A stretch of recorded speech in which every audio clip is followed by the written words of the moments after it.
Heath, can you hear me okay? Yes, sir. Great, thank you. We'll get started in just a second.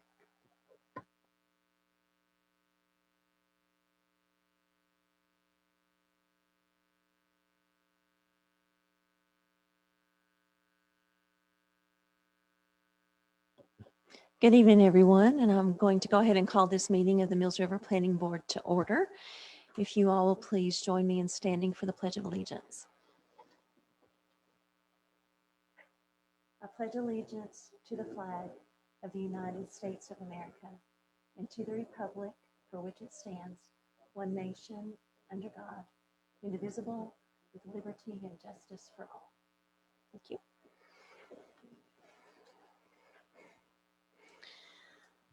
Okay, do we have any adjustments or additions? We were going to do swearing in of two folks, but they're not here to do that, so we will save that for another time. Any other additions, Daniel, that we need to add? Nope. Okay. All right, you should have received a copy of our last meeting's minutes via email. Hopefully you've had a chance to look over that. If there are any changes that need to be made, if you will bring those up at this time. If not, I will entertain a motion to approve those. I'll make a motion, we approve them. Do we have a motion from Jim? Do we have a second? Okay, second from Wayne. All in favor? Aye. Aye. Aye. Okay, and that passes. Thanks, Heath. That passes unanimously. Okay, do we have any public comment tonight, Daniel? Nope, no public comment. Moving right along. Okay, so tonight, the first thing that we're going to look at is the old business. You should have received an extensive email document of the 160D review. We've already spent some time looking at that. Some of the things that were noted were changes that had to be made in verbiage just because of the 160D requirements from the state of North Carolina. So we need to look at those tonight. The architectural design that we have talked about, looking at a buffer zone for architectural designs, would be included within this discussion. So you should have also had a chance to look at that. So we'll just go through that. I'll let Daniel kind of lead us through that, what he wants to look at. I know that they are eager because of deadlines that we have looming to make some recommendations regarding these changes. So Daniel, I'll turn it over to you. Thank you, Madam Chair. That was a good summary. So basically, these were originally presented to you back in December. And when we originally presented them, we included a couple of other things that were not directly tied to 160D, but we took advantage of the opportunity that we were going to be amending things to go ahead and include those. Specifically, one of those was about cluster development and the reduction of the minimum or the density requirement from 40,000 to 30,000 square feet. The other addition that we had rolled into these was the noise ordinance. However, trying to simplify things a little bit and make it easy on you guys, the information that were presented to you on Friday in the email is basically exclusively 160D changes and 160D changes only. The required changes that the chair mentioned regarding references to state statute, requirements for renaming of things from conditional use permit to special use permit. So everything that you're going to see in the text this evening, with the exception of architectural standards, which we'll get into in a moment, everything else is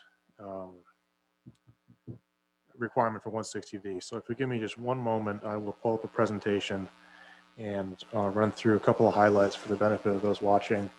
Just a quick reminder for you all. And I apologize, I'm going to talk with my back to you so I can see the computer at the same time.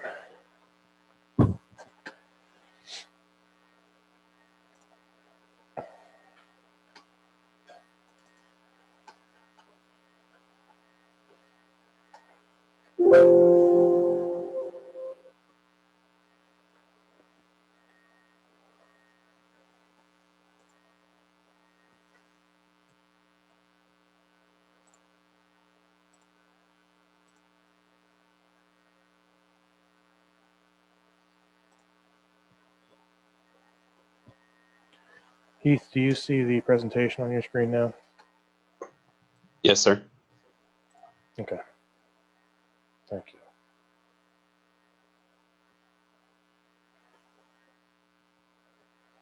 Okay, so just a quick summary. You've already seen this once, but thought for a reminder and for the benefit of those who might be watching, the 160D changes is the generic term that we're giving these ordinance updates that have to be done to incorporate changes to state law which impact local ordinance, and specifically Chapter 160D of North Carolina General Statutes. This is a merging of chapters 153, portions of 153A and portions of 160A, which were county and municipal development regulations respectively, into one new chapter called 160D. And the purpose of this was in large part to merge two documents that were very similar for ease of use for the public as well as developers as well as anyone else associated with land use, and to reduce redundancy and clarify a lot of things that were somewhat confusing. And so, again, it's a new general statute, and what we're talking about specifically is development-related ordinances. It's just not a whole resale or wholesale rewrite of the town's codes. It's simply related to development, subdivisions, nuisances, zoning laws, all of those sorts of things.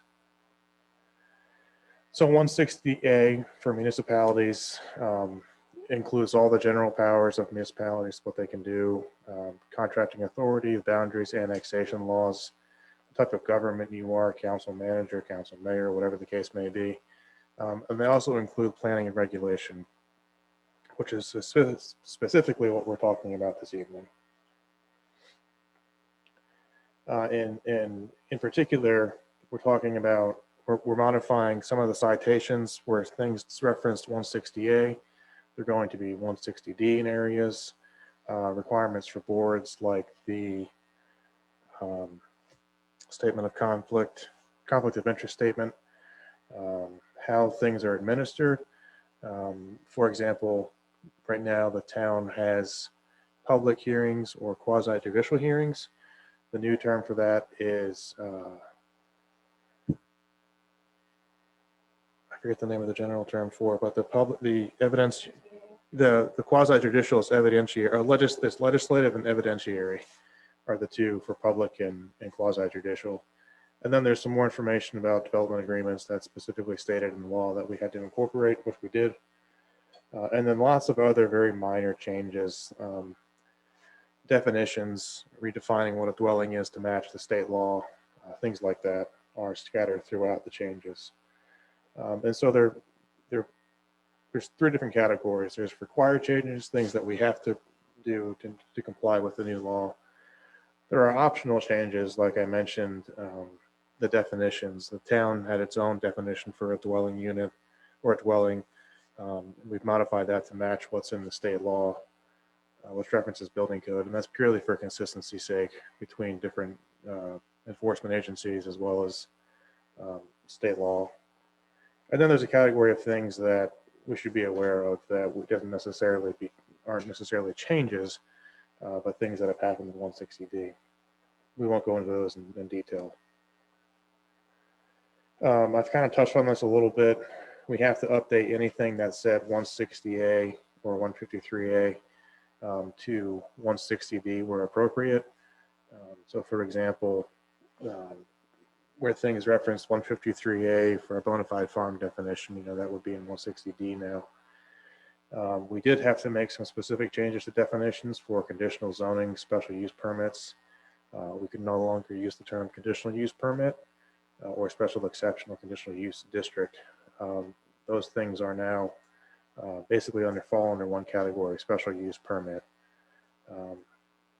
This is not an option. This was a must. We had to redefine dwelling and dwelling unit to match the general statute, which is done in the draft that you'll see in just a moment. And we did make some changes regarding the terminology specifically related to development regulation, and things of that nature. Not new definitions, just trying to make them align with what is in the state law. That's all I have for the presentation. Any quick questions before we get into the actual ordinances themselves?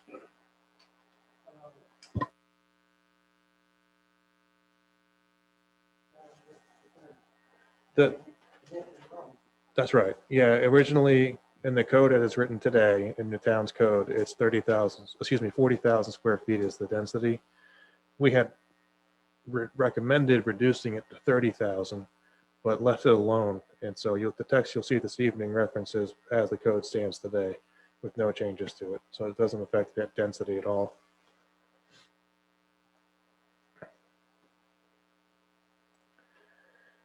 So this might be a little bit tedious, but I think the best course of action is to just go through these chapter by chapter. There really aren't a lot of changes in 4 of the 5 chapters, so those won't take long to go through.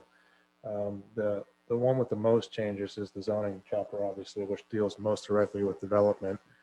We are looking for a recommendation at the end of this if the board's comfortable with it. If not, we can certainly take more time at your next meeting or even the meeting after that. These do have to be wrapped up by June 30th of this year to comply with state law. Nothing's going to happen per se if we don't do them by June 30th, but it will cause a great deal of confusion amongst us administering the ordinance, builders trying to use the ordinance, because state law will trump local ordinances. And if we've not updated these codes, some people are going to want to use the code, some people are going to want to use state law, and it's just going to be a mess. So we're aiming to get these done by June 30th of this year. So with that, I will jump into the text themselves, starting with chapter 150. This is the building regulation chapter of town code, which we don't really do much with. Doesn't, of course, include the regulation about protecting farmlands.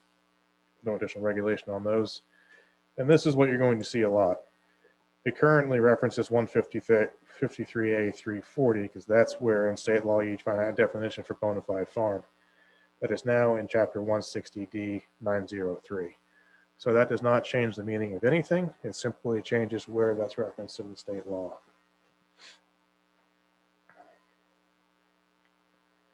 Again, down here, you'll see where it referenced chapter 160A, article 19. Now it's 160A and 160D. Changing subsection to section, because that's what that is. And I believe that is it for the building regulations chapter. That's it. Are there any questions about these 3 changes basically in this chapter before we move on? They're very straightforward and purely administrative. So that one's done. Chapter 151 is manufactured home parks. This only comes into play for these specific uses. Not a lot of changes here, but we'll scroll through and take a look at anything that jumps out. Oh, I forgot to share the screen. Sorry, Heath, 1 second. Okay, you should be able to see it now. I've been able to see on my notes anyway, so I'm good. Thank you. Okay. All right, so going on to chapter 151 now. This is 48 pages, but again, a lot of it are these very minor changes. Like this reference right here is no longer 160A 383, it's 160D 910. Doesn't change anything about the purpose, authority, the scope, anything like that. It's simply a reference. I mentioned earlier that special and conditional use permits are going to be merged into one new subject or one new classification as special uses. We have a major special use category and a minor special use category. Manufactured home parks are currently allowed to be reviewed by town council, and they will continue to be reviewed by town council with a recommendation by the planning board. That does not change anything. That changes in some of these definitions.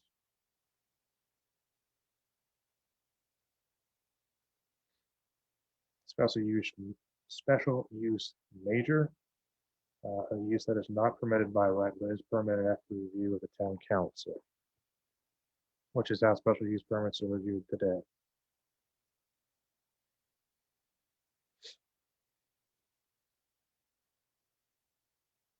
So we inserted the word major in front of special use permit right there.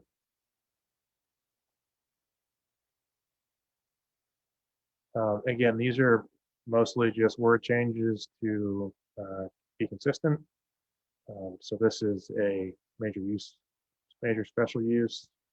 The review procedure is a major special use as opposed to just a special use. And this is what I mentioned earlier. This is going to be referred to as an evidentiary hearing, not a public hearing, because this is fact-based, just like any other quasi-judicial setting. And that's a standard from the state law change, that definition. If there's no words that are blue or red, there's no changes to the page. For instance, this page, the title is blue because we added the header and the footer, but that's the only change to the page.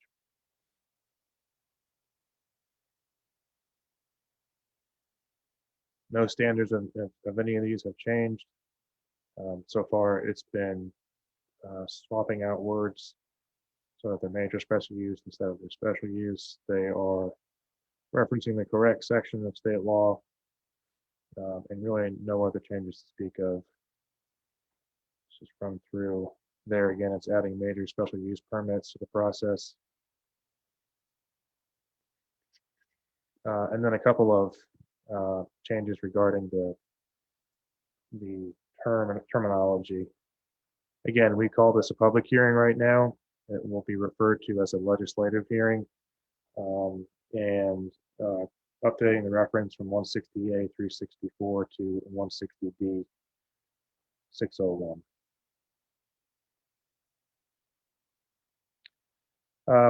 One, I guess you could call it noticeable change is notice of violation. This is what the state law refers to these as now, non-compliance words, notice of violation. So we just struck the word notice of violation, inserted the correct reference, and then use the word notice in place of order or notification. And then instead of 15 days, now people have 30 days to comply with it. Daniel, I did notice in several sections, not just that one, but when you were talking about notices of violation, in pretty much every instance, it's been changed from the 15 days to 30 days. What was the reasoning behind that change? I believe that's what it is in 160D. The 160D changes give people 30 days instead of 15. So that's something that the state mandates that they be allowed. Okay. Yes, I'll confirm that in just a moment.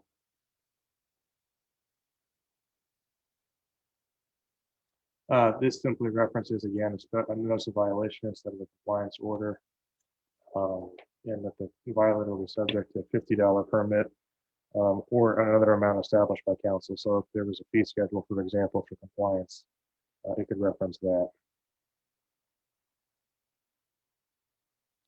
And then you'll see this D, revocation of development approvals. You'll see the same language pulled directly from 160D. You'll see this in numerous sections of the code. It's just a requirement that is now in there.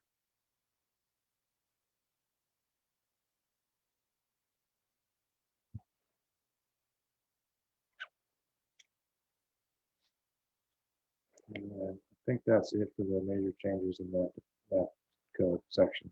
Are there any questions about this chapter before we move on? Again, this is manufactured home. Several reference changes, several changes of names of things, public hearing to evidentiary or legislative is another change. The letter D that is also that you just read, the revocation of development approvals. I know that's found in a couple of different sections as well. Is that something that is included as part of 160D? Mm-hmm. It is. I think they're probably, we are able to read it, but for those who might be watching who are just citizens, I think that's a very beneficial addition. If perhaps you could just read it so that they hear what it says, because I think it addresses some of the concerns that we've heard prior to tonight via email and so forth. Yes, I'll do that. So this section comes from chapter 151. You will see it again in other chapters, but I'll read it for the benefit of those watching right now. This is revocation of development approvals. In addition to initiation of enforcement actions, development approvals may be revoked by notifying the holder in writing, stating the reason for the revocation. The town shall follow the same development review and approval process required for issuance of the development approval, including any required notice or hearing in the review and approval of any revocation of the approval. Development approvals shall be revoked for any substantial departure from the approved application, plans, or specifications, for refusal or failure to comply with the requirements of any applicable element of this chapter, or for false statements or misrepresentations made in securing the approval. Any development approval mistakenly issued in violation of an applicable state law or local ordinance may also be revoked. Revocation of a development approval by a staff member may be appealed pursuant to General Statute 160D-405. And that is it for that text. Okay, thank you, Daniel. You're welcome. Any other questions about this chapter before we move on?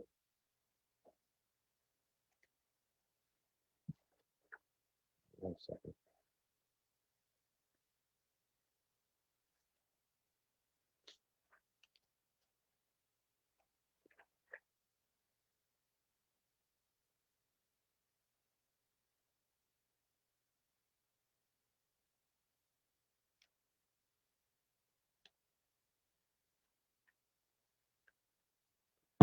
All right, that was 150 and 151. Now we are going to go over 152. This is the nuisance chapter. And you'll recall at your last meeting, we presented this chapter with the noise ordinance as an addition. But for simplicity's sake, we removed that. And now all what you see is only related to the 160B changes. So again, if there's no blue or red text, nothing has changed. If you see a dash like this, it means there was an extra space between words that has been deleted. No changes in these definitions. No changes to prohibitions. That's already in the code. The only changes you're going to see are near the end of this regarding enforcement.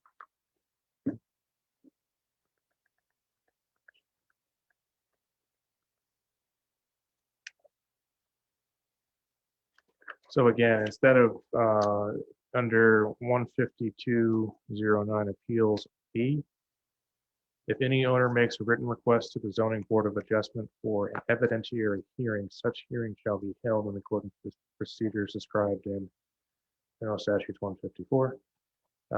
Currently that reads only as Board of Adjustment for hearing.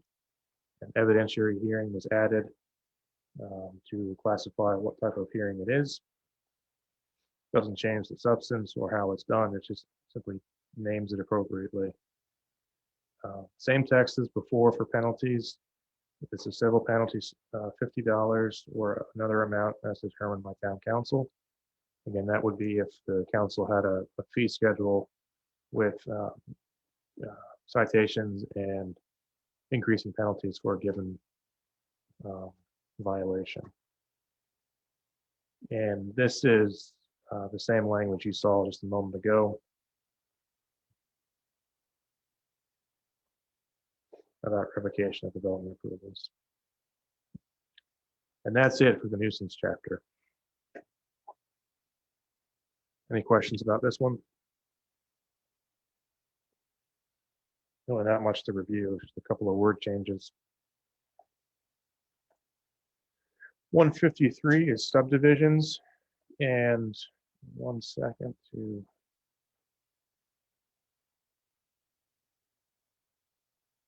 get this going. So again, a reference change at the very beginning.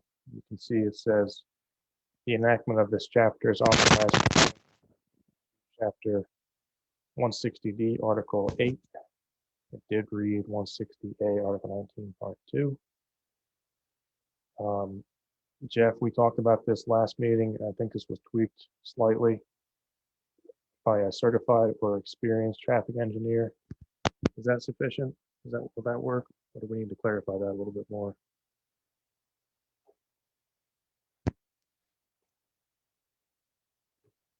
Should we say licensed instead of certified? Yes. That's really the only thing. Okay.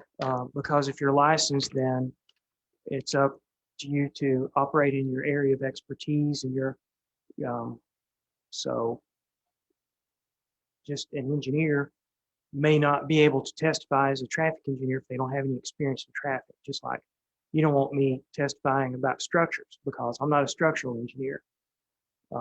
So Okay. We'll make that change.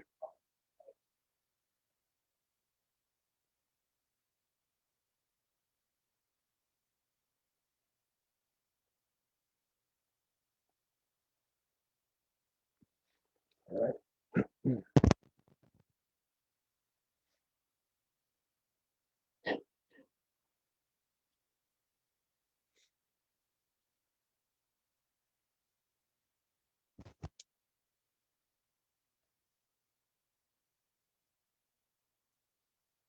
So this line, this sentence right here about major roads, these are later identified in the ordinance. They're basically what you would imagine as the major roads are in town. This is not new. This is just simply adding a reference to this section, which references another section of the code. I believe it's in the zoning chapter about what are major roads. Subdivision definitions, basically reference change there. And then this change right here about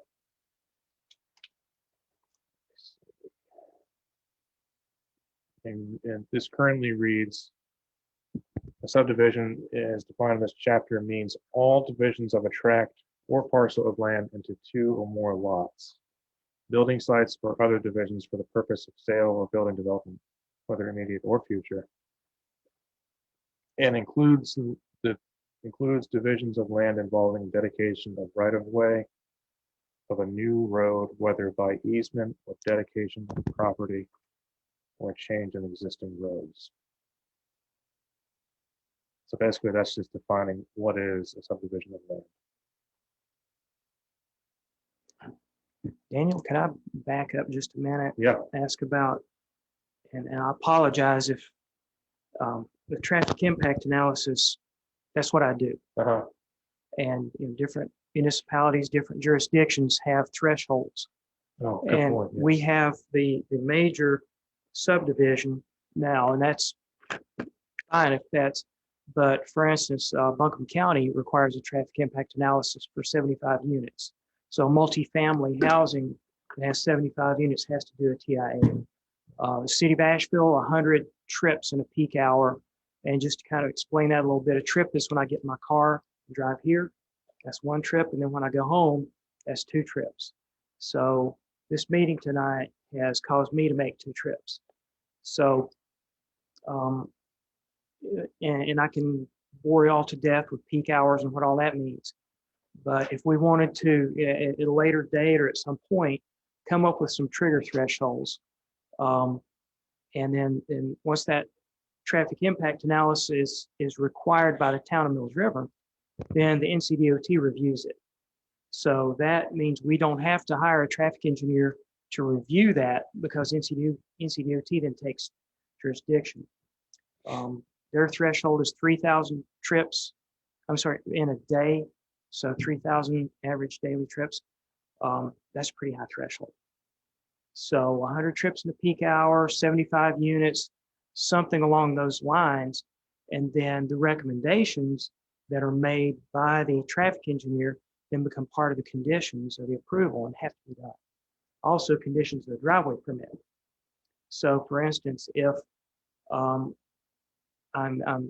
someone's building a development, they hire me to do a traffic impact analysis, and I look at it and it warrants a traffic signal.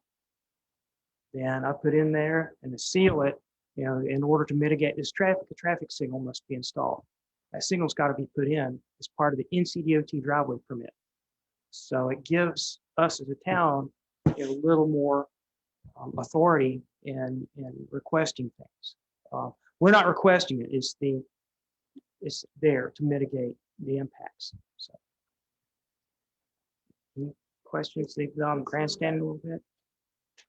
It's not a request as much as it is a trigger. Yes, ma'am. Okay.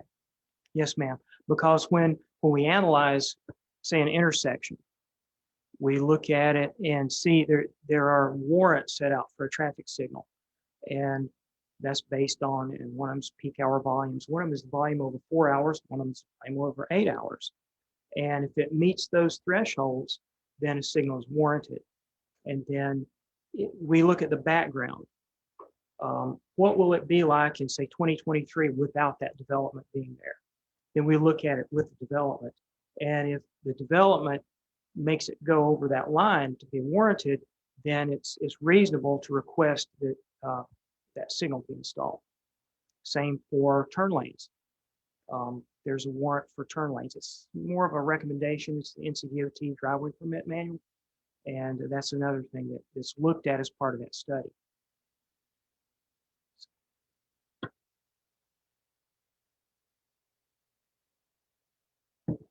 I think that's a great idea. Right now, it's only required for residential developments that are defined as major subdivisions, which is anything over 11 lots or more. But it doesn't do anything with regards to commercial development. And it needs to be a reasonable threshold. Like Jeff mentioned, the DOTs are pretty high. And so it misses a lot of stuff that actually has real world implications, but does not meet the state standard, state minimums rather. Yeah, if I can butt in one more time, that if you think about 3,000 trips in a day, 10% of that is generally what the peak hour volumes would be. So 300. That's a lot of trips. If you think about Schoolhouse Road and you built something that by the time it gets to the DOT level, that's 300 trips, in a peak hour. So with a single family home, 11 single family homes would be somewhere around 100 in a peak hour, because you multiply that, well, excuse me, let me back up. That's somewhere around 11 trips in a peak hour, because a single family home is somewhere around 10 trips per day on average. And then 10% of that brings you back down to about 11. So that's for residential, that's not a lot of trips. But for anything else, by the time it reaches that DOT threshold, that's a lot. I guess that's what I'm saying.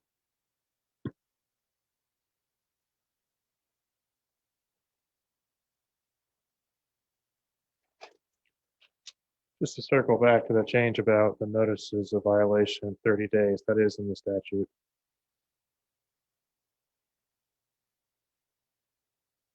Why it was changed, I don't know the answer to that, but that's what it is. Okay.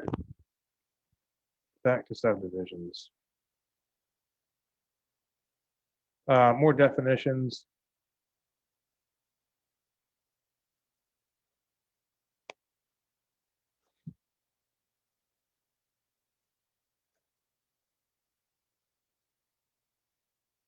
So this is saying that a subdivision is not required to meet, is not defined as a subdivision.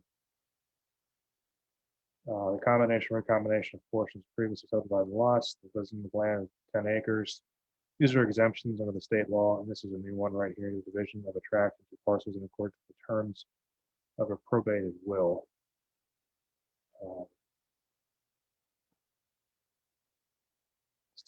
It's still a subdivision of land by virtue of the fact that new parcels might be being created.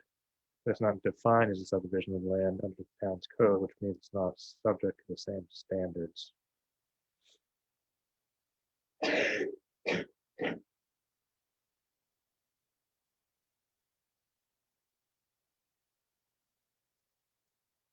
So clarification here under common area. Common areas are not considered lots for the purposes of this chapter.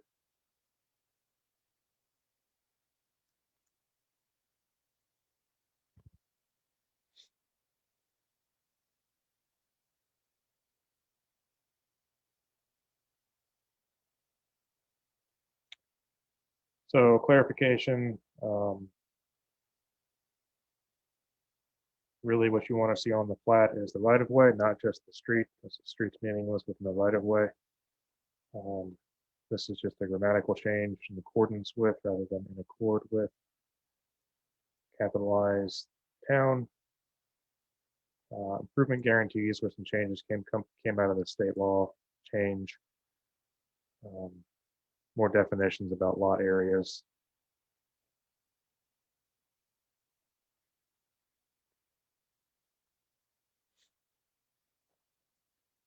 Major subdivision is currently in the code, which is 11 or more lots, currently reads or parcels. It's been simplified to just read 11 or more lots. Same thing under minor subdivision. And again, a lot is a portion of a subdivision or any other parcel of land intended to be a unit for transfer or ownership. So a lot is also a parcel.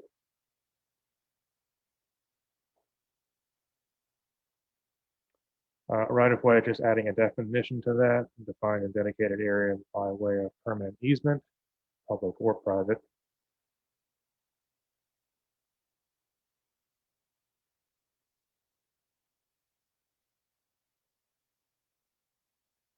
A couple more definition changes. The townhouse is defined as 2 or more single-family attached dwelling units within a larger parcel, where the land beneath each unit is what it currently reads. It's recommended to read each planned and existing unit. Any other area immediately adjacent thereto is separately owned as lots.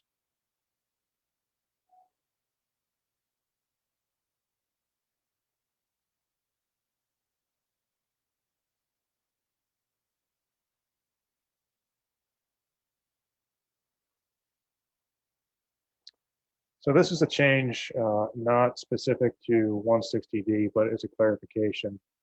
All commercial or industrial lots shall be so designated and shall be reviewed by the planning board under the procedure for major subdivisions. So an example of this currently is the Circle K gas station. That was a subdivision of 1 lot into 2 parcels, but because it was commercial, it was reviewed as a major subdivision.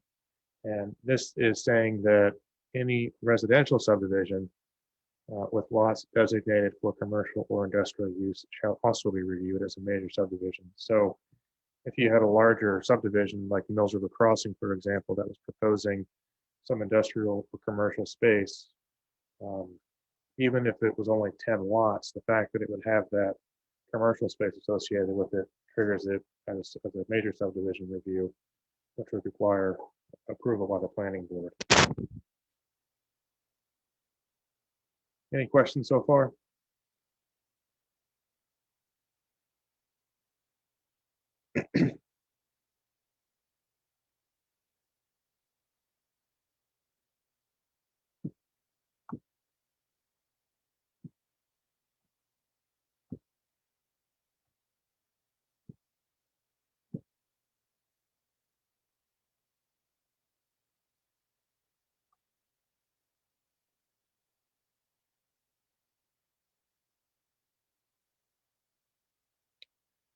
Again, no blue or red text, there's no changes, so I'm not going to waste your time with it.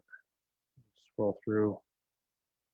Again, you'll probably see a couple of random red letters with strikes through them. That's, in this instance, there were 2 R's at the end of administrator, so we deleted 1. It's hard to not see those things once you review these line by line. Let's see, private, limited, local, residential, subdivision, road. Oh, this is actually kind of funny. So when we got started on all this way back a couple of months ago, we were reviewing a subdivision code. And as far as I can tell, someone, when this was drafted, they didn't remove a comment that they made, like a Word document, and it got codified. So I'm just going to read the whole thing to you. Only one above provides any different definition than 153.026, but the repetition could create confusion. I suggest taking the substance of one and adding it to the definition of private residential collector road. This paragraph should simply refer to those definitions. It's unusual to use the first person possessive when you're writing a code, so I don't think that that was intentionally put in there. So we just struck that language.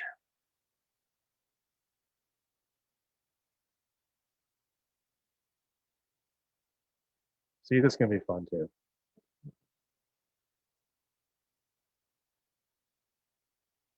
Again, no changes. If you don't see any colors, miscellaneous advisory provisions, these are just miscellaneous provisions. If it's advisory, that might lend one to believe that you don't have to do it. So we are suggesting that those are requirements, not advice. These things are already required, so saying that they're advisory is not entirely accurate. So that's the change there. That's not 160D, that's us trying to improve where the ordinance is written. This stuff is all 160D. Anything that you see, with the exception of this or, that was replaced with a comma. But the state law dictates how improvement guarantees are done, used, completed for subdivisions. So we incorporated that language here.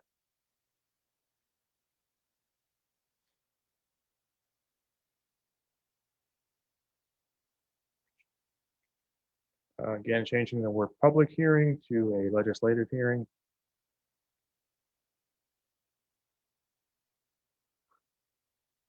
Appeals from decisions of the subdivision administrator shall be taken to the Mills River Town Council through an evidentiary hearing process.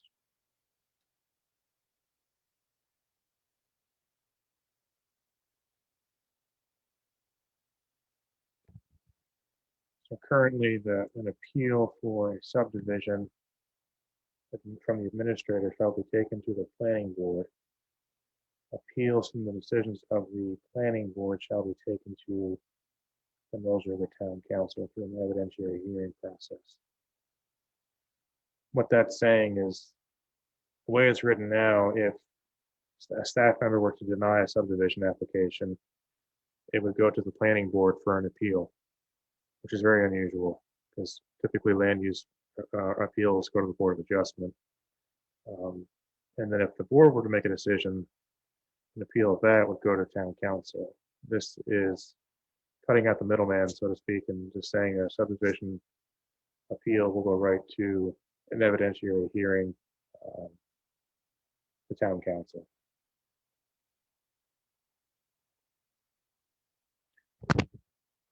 There are already some precedent, if you will, within this chapter for technical variances to the subdivision chapter. You go to town council, which is why this is written the way that it is. Same language you've already seen, subject to a $50 penalty or other amount established by council. Instead of a compliance order, it's called notice of violation. And statute reference to 154, the notice instead of the order. Again, the notice, and the 15 to 30 day is how the state law is written.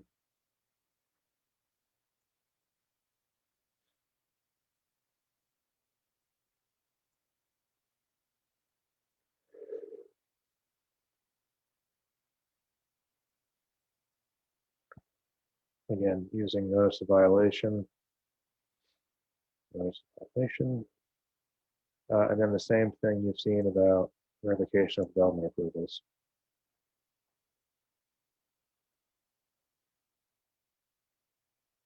And then these remaining pages, these are all appendices in the subdivision chapter that are used for the application process. So this one, for example, this outlines what is required to be on a development plan. These are very useful. when someone says they want to do a major subdivision, we can just hand them the correct paperwork and it tells them how to do their job, which is helpful. So no changes to any of these, and these are just appendices already in the code. They are staying the same. Any questions about subdivisions?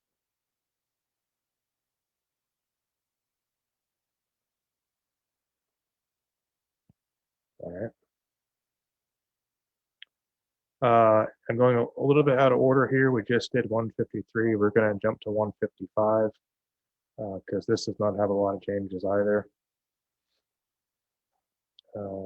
Reference on the first section here, going from 160A to 160D. And striking conditional because conditional use permits are no longer going to be a thing per 160D. Another reference change.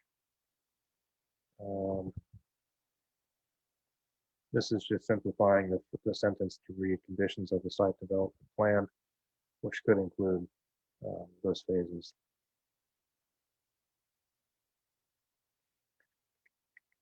Reference change, bottom of this page, 160D. This is a phrase from the 160D. Long-term multi-phase projects of at least 25 acres may be vested for up to 7 years.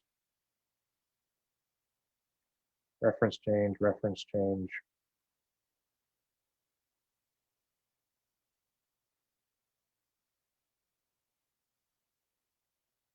Know the context of this change. Termination of vested rights.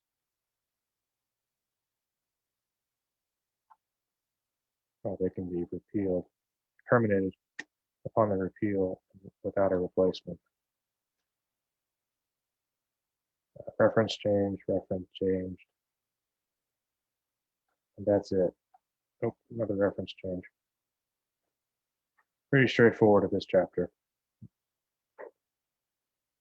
Any questions? Anybody have any good jokes to liven up the room? All right. Now we'll jump into the land use section, specifically the zoning chapter. This is the longest one. It's 258 pages. A lot of what you'll see, though, again, are reference changes to 160D. A lot of renumbering things. The word lot includes the word plot or parcel. That's been stricken and clarified in a definition further on in the chapter. Accessory use has been defined to say that it is a customarily incidental and subordinate use. That currently reads use customarily incidental and subordinate to a principal. It's actually referring to a use, so we clarified that. Administrative decision comes from 160D.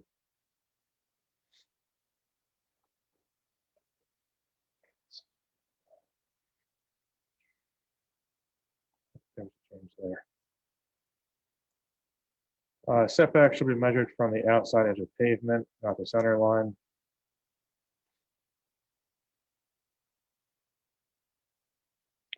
That's if the property line extends into the roadway.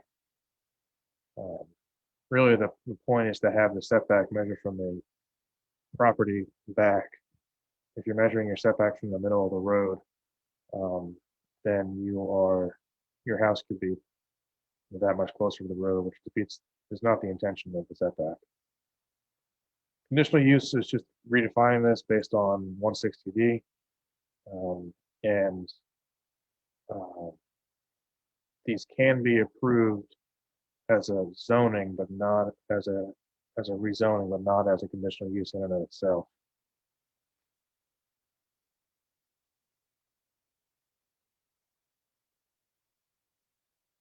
This is simply stating that anything that is currently allowed as a conditional use permit will remain under the same terms of that approved conditional use permit but will henceforth be referred to as a special use permit. And future expansions will be handled according to the special use permit procedures. This was redefined to match the law, which is the number of dwelling units permitted per acre of land. Development comes from the statutes, which is basically any sort of disturbance that someone does is considered development. Duplex is defined to match the state law, as is dwelling. Dwelling unit is defined accordingly. And the evidentiary hearing is basically taking the place of what we currently call a quasi-judicial hearing. Is now going to be an evidentiary hearing. Still a quasi-judicial decision. It's referred to as an evidentiary hearing. And that's to help the public understand that you have a legislative meeting, which is you can come and speak and you don't have to be an expert or anything like that. You can just come and speak. Evidentiary hearing implies that you have to have evidence to present, which over time will begin to help people understand what it is they're reading about when they get letters or see the posting. So group development is, we're not changing it. We're just removing one of the examples of clusters type subdivisions. That's just not a good example of group development. A group development is typically things that are groups, buildings like a shopping center, or that don't have the traditional street grid, or streets for that matter.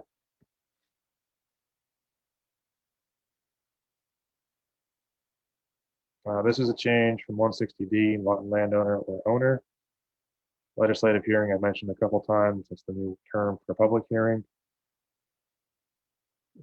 This just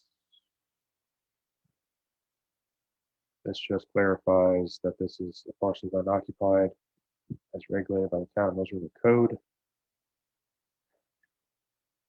You'll see that we removed this sentence, this definition shall not be applicable in the Mills River mixed use district. That doesn't make any sense because a lot is a lot anywhere. So it just doesn't make sense to not have it apply in Mills River mixed use. So we struck that phrase. You just don't change how, it doesn't change how anything's regulated, it just changes the fact that everything's being treated the same.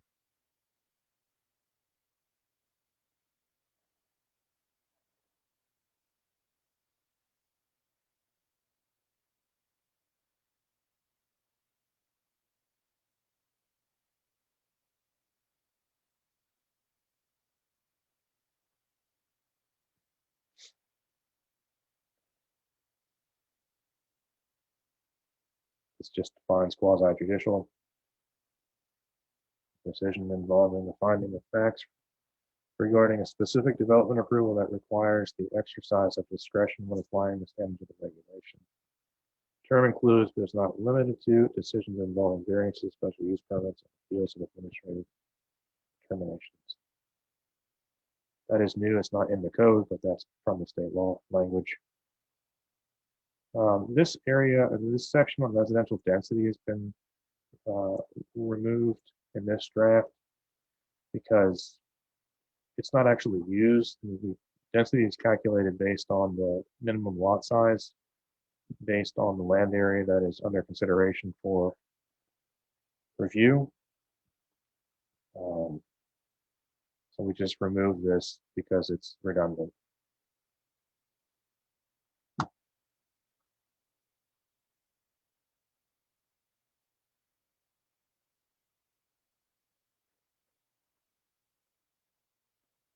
Some additions to retail businesses. Oh, and dwelling unit has already been defined elsewhere.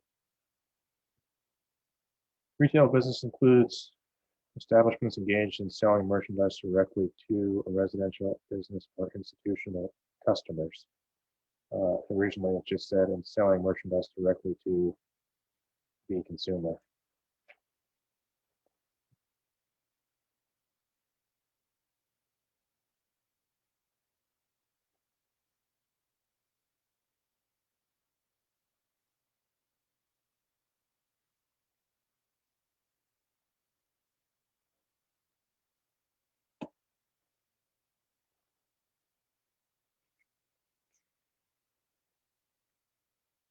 Site plan definition is included.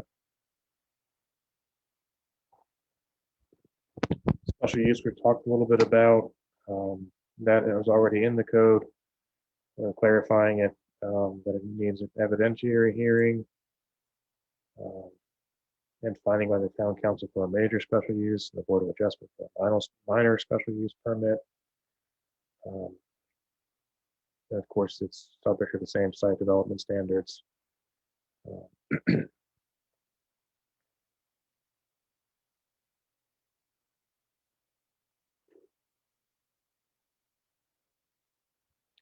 So a special use permit is, we're just adding a definition here, as a permit that's issued to authorize structures or uses in a particular zoning district upon presentation of competent material and substantial evidence establishing compliance with one or more general standards, requiring that judgment and discretion be exercised, as well as compliance with specific standards. The term includes permits previously referred to as conditional use permits.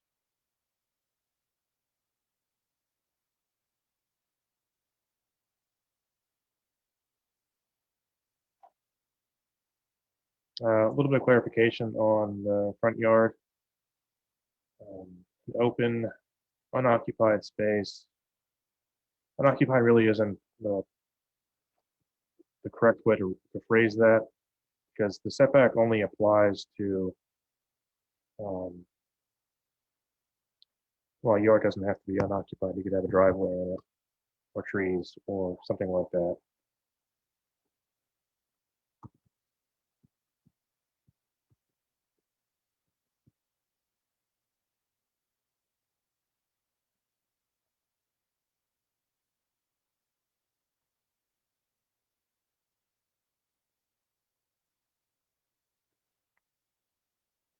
This zoning determination is something that that's already done by staff. This is just clarifying what it is and its purpose.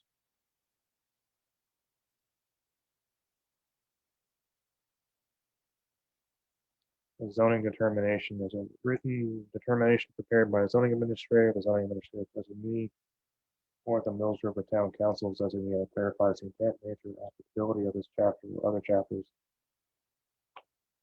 In Title 15 of the Mills River Town Code, a zoning determination is made in conjunction with the permit legislative process, quasi-judicial process, and the request of property owner, affected property owner seeking determination.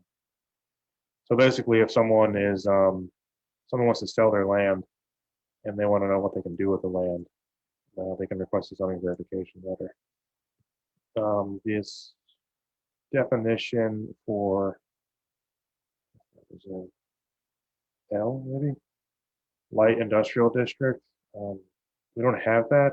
That's I1. We don't have that on the zoning map. I don't know that it was ever included in anything other than the establishment of a district that we don't have. It's not defined anywhere. So we are recommending that we would remove that from the code for clarification.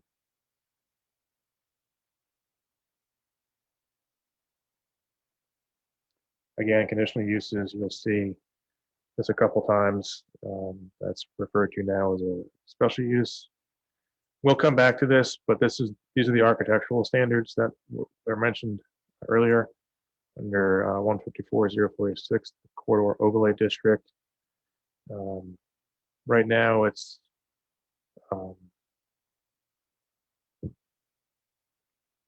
the facade determination is based on the visibility requirements from the following roads. And it also only applies to, right now it applies to every building. The way it's written now is its principal structures and accessory structures in the front or side yard of a principal structure. So if you have an accessory structure behind the building, it's not required to meet the same visibility requirements. Just clarification here, it's multifamily structures, not multifamily dwellings. And in practice, this is the way this has been interpreted. The calculation of acceptable materials includes windows and doors. Otherwise, what will happen is if you don't allow someone to incorporate windows and doors into their calculation, they'll just do the bare minimum and cover the rest of it up with acceptable material, and you won't have any windows, which is not what we want. You can actually, if you count the windows and doors, you can encourage people to use more windows and less unacceptable materials. And this is not changing anything about the ordinance. This is simply adding some context to this. Obviously, when the council, when you all were considering acceptable materials, by the very nature of what you've listed as acceptable materials, it does not include things like vinyl siding or corrugated metal siding. This simply clarifies that those are the types of things that the town does not want to see. And this helps us when it comes to administration of this code. When someone wants to present a design to us that happens to have siding of some variety, we can say, well, vinyl siding is not allowed, and so the siding you propose is similar to that, so it's not going to be allowed. And again, corrugated metal was a big part of the conversation earlier, specifically not allowed. And then we added an S to make windows and doors plural. And facade depth change just allows for architects to offset parts of the building, help them break up the facade a little bit, so it's not, you don't always have to have a window, porch, or awning. But if you have some depth change, it allows you to a little bit more design flexibility. Solar panels will be allowed with a minor subdivision, or excuse me, minor special use permit, which is approved by Board of Adjustment. Clarification on residential duplexes. They have to meet the same standards. Single families.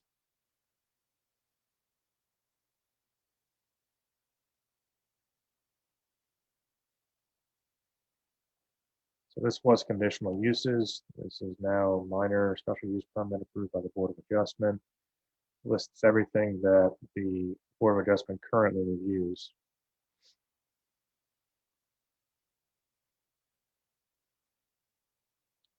Let's see.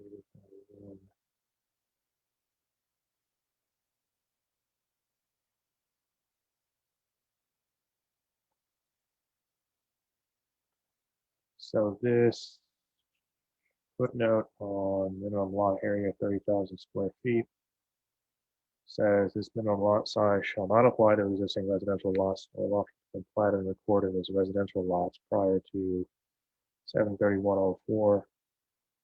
This minimum lot size shall not apply to duplexes, in which case either a new duplex may be built or an attached dwelling unit may be built as an expansion of an existing single-family dwelling, so that there are two dwelling units on the lot.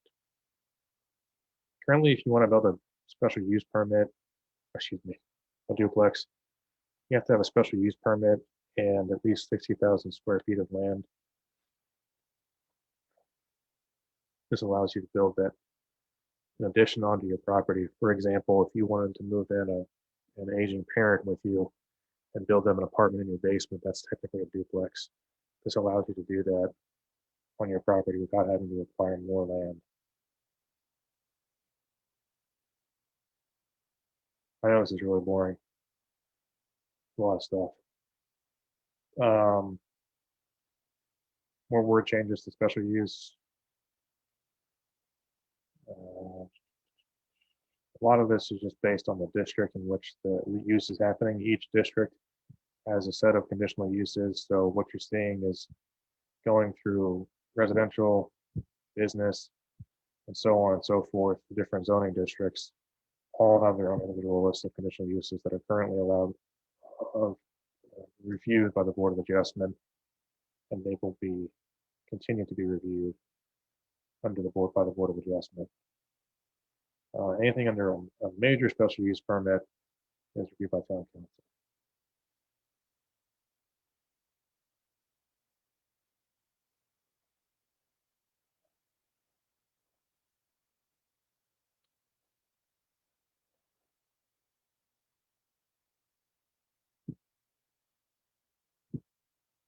This is simply clarifying that this is regarding minimum residential lot size, because it is in fact minimum residential lot size that this is referencing.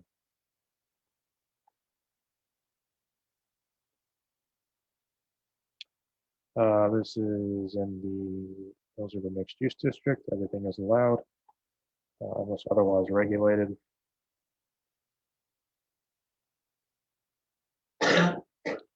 So no changes to what's allowed or not allowed, just some renumbering to meet,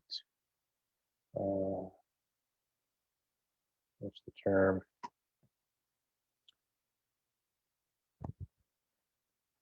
Again, same type of thing you've seen a couple times already. Conditional use permits under each chapter have their own section. What's allowed, how they're permitted, all that is changing is that it's a special use permit.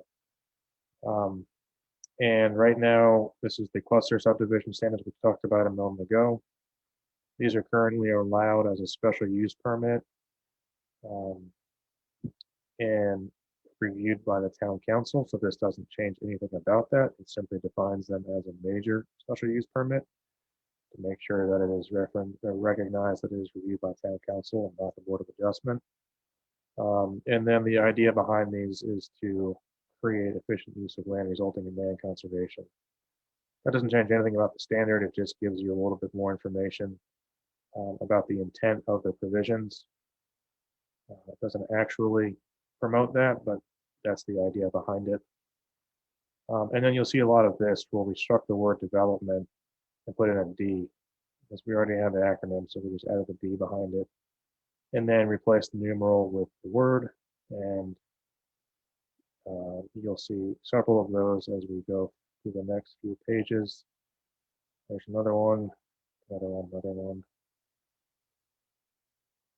And again, replacing numerals with words. This is the density section we talked about earlier. When we first presented this to you, we had suggested lowering it to 30,000 square feet, but we since reverted back to what it is today. No change there. Added a D and an S. D.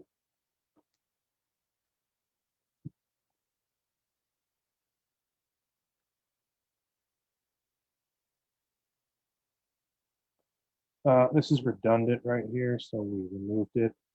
Planned residential development is located in MR30 MU or Mr. MC, which is what it says down here.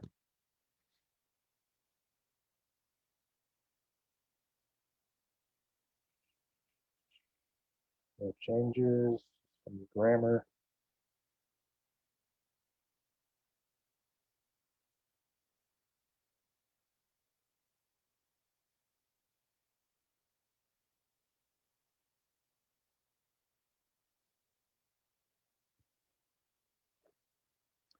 Again, no funny colors, no changes.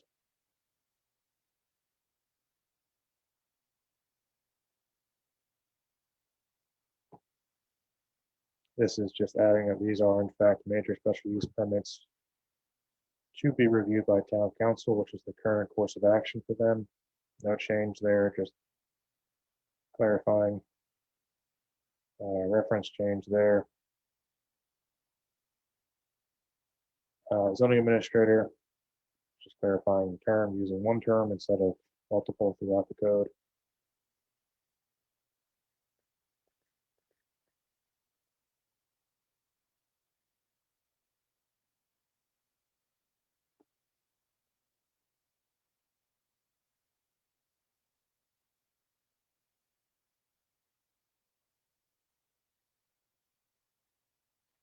This is not directly related to 160D, so I want to point it out.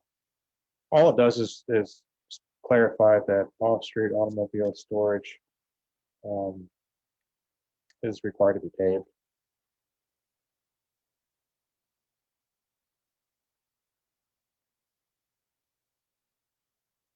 I know it's not explicit. One can infer by overlapping regulations in the landscaping section that it is required to be paved, although it's not explicit, nor is it clear. So we are clarifying that for everyone's benefit. This is just more clarification. It's specified in the zoning district, not just the district. As otherwise provided.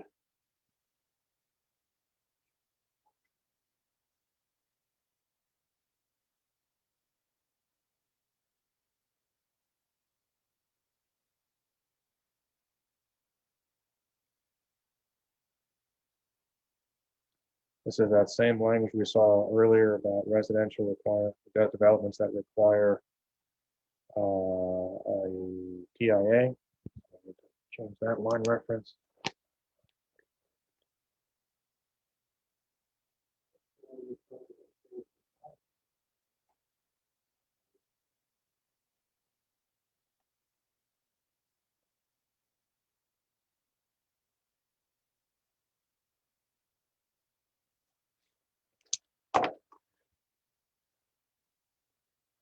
Are there any questions before we go through the last 60 pages?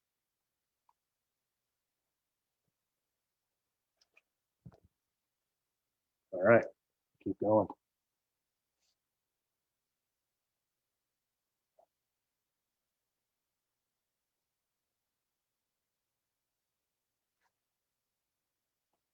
So just a little clarification on existing lots.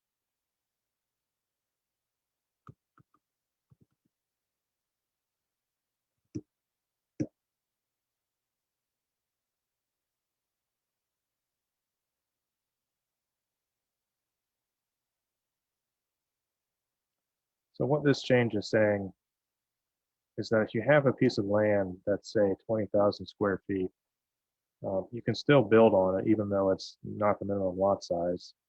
And that if you already have a principal structure on an existing lot, then you want to add on to it, for example, you can do that so long as the addition meets the appropriate setbacks. And if you can't, you can always request a variance, which is fairly common.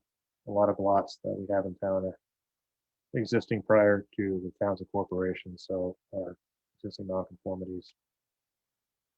This is just clarification required by the landscaping subchapter rather than just by landscaping. Nothing substantial here, just changing out words. We've already gone over this a few times.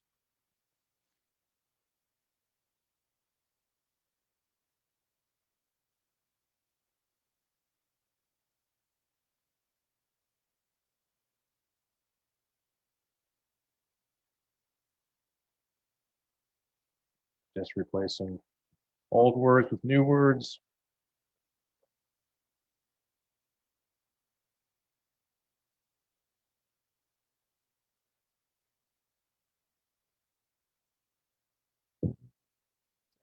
This is a change that's worth mentioning.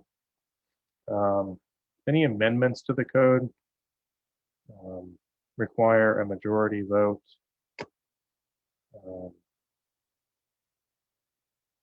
That's only a majority vote on the first reading. Did you know that? It says that. We'll talk about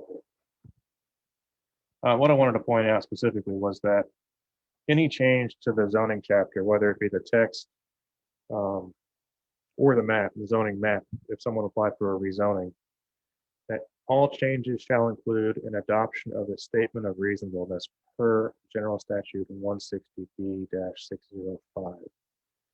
So when the comprehensive plan is done and we have a land use vision map to reference, if Jeff comes in and he owns property that's residential and it's next to a business and he wants to rezone it to a commercial district, we can look at the land use map and say, yeah, you know, the town identified that property as future commercial use.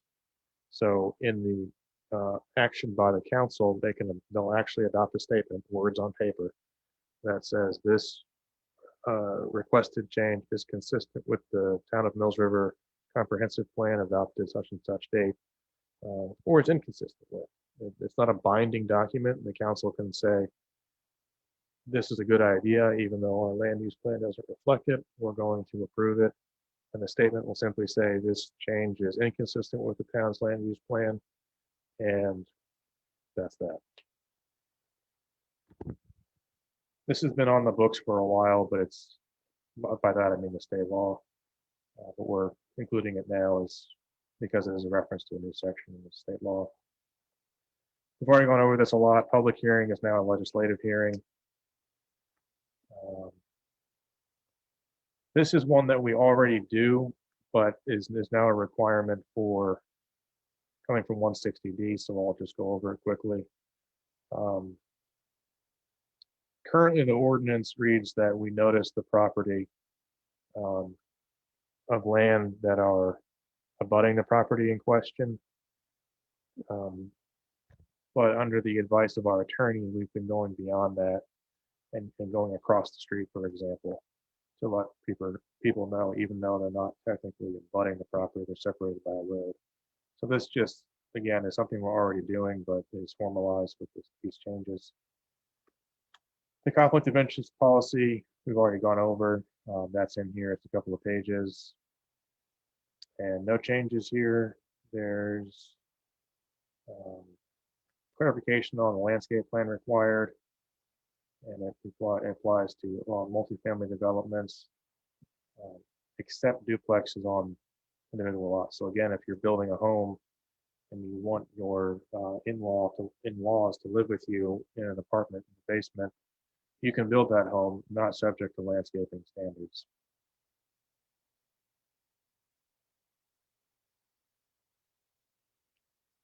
This doesn't have anything in it right now, so we're just deleting it and putting it as a reserve text.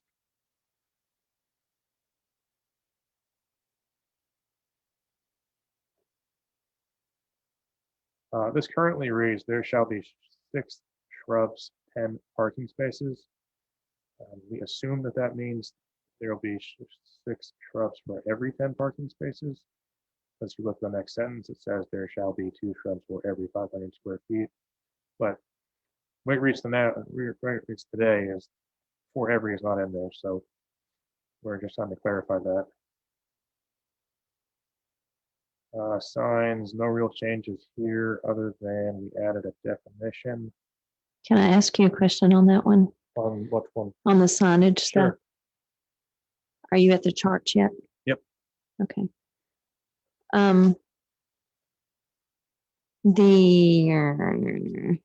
The chart for temporary signs. Mm-hmm.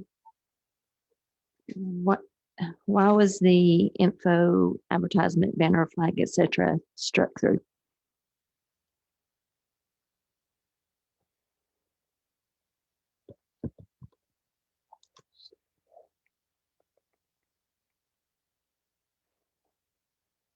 It's at the top of page 249. Yeah, I'm just trying to remember the rationale behind that.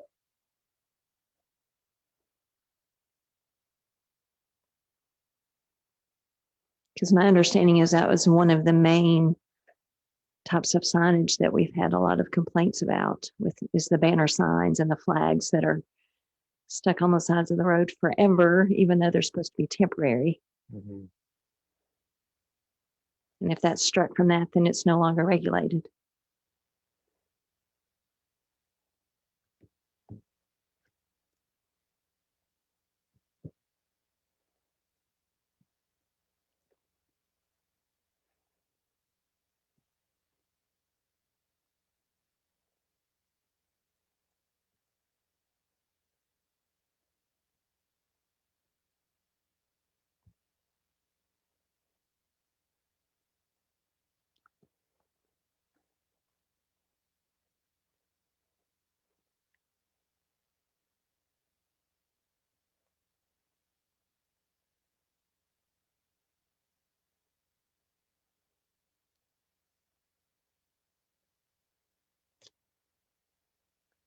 I think that we struck it because it's redundant.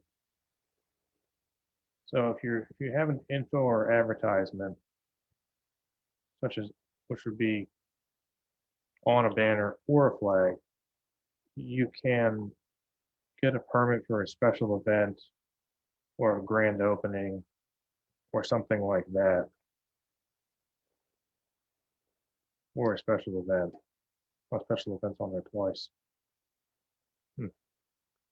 So then where would things like, That's off premise, I'm sorry. What was that, Madam Chair? so I'm just trying to figure out then where the ones would fall that we've had complaints about, like the ones in front of, Mills River Restaurant and,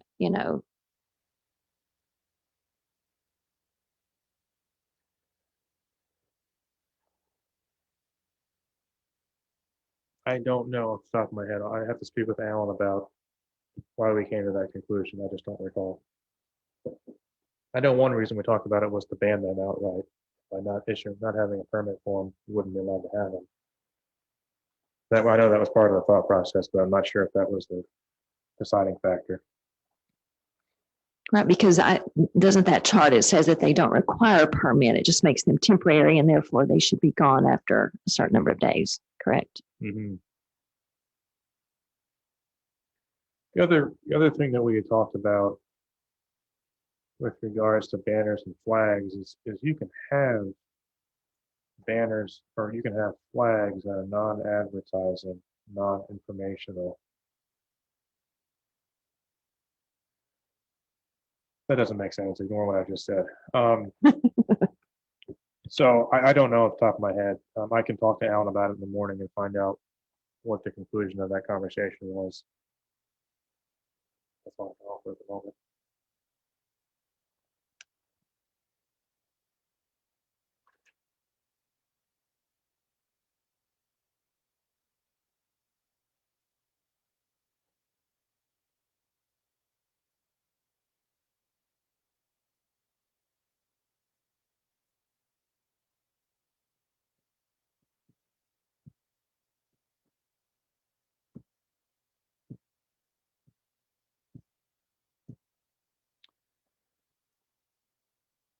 So these are signs that are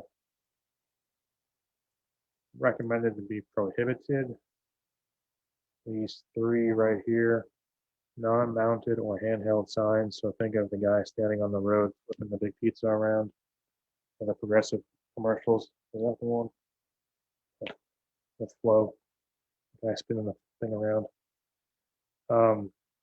And then flags mounted above the buildings or on buildings that project above the height of the building. And corporate flags other than flags on flagpoles.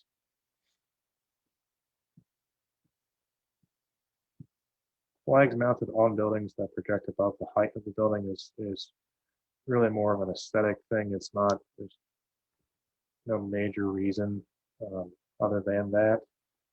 And corporate flags, so long as they're on flagpole, it's fine, but we were trying to keep them from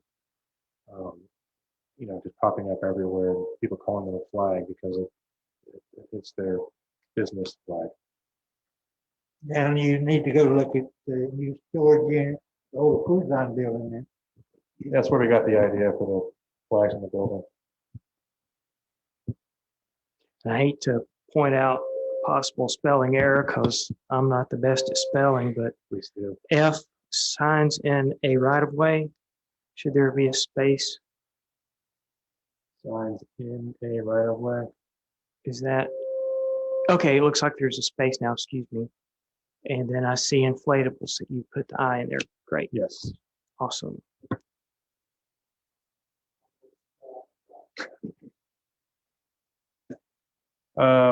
So I will check with Alan on the reason we struck this and follow up. Any questions about these new prohibitions?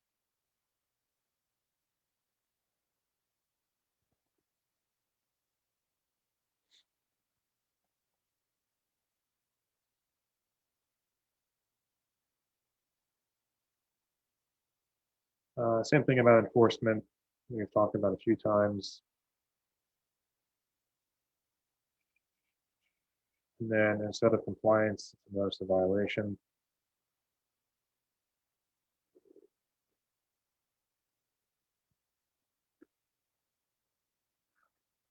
Same information, language rather, about revocation of development approvals. And that's the last page. So we have some unanswered questions about this. So I might suggest if the board is interested in moving forward with the other 4 chapters that we do that and keep this until I can get you answers for the signs and then modify the language for a licensed engineer instead of a certified engineer.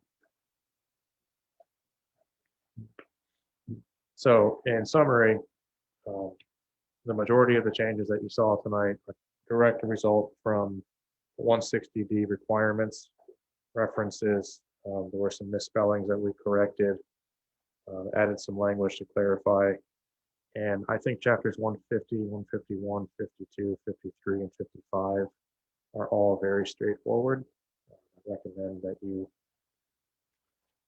move forward with those, and then I can come back to you at a later meeting with clarifications on the zoning chapter, which is chapter 154. If that is acceptable. Any discussion on that? Any recommendations on that? Any motions on that? Anything that you still would like clarification on before we move to accept the changes in 150, 51, 52, 53, and 55 as we've seen tonight?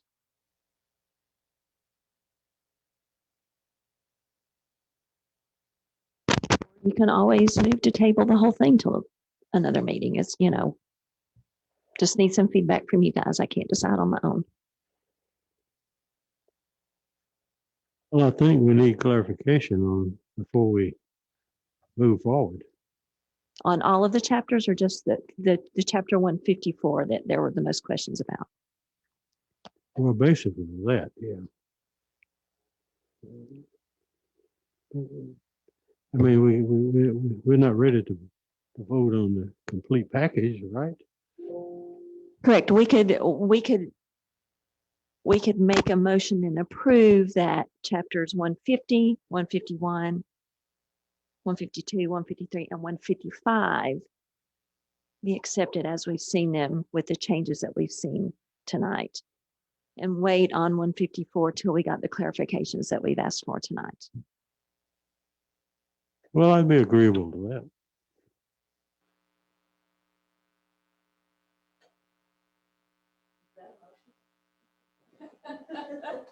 Are you making a motion?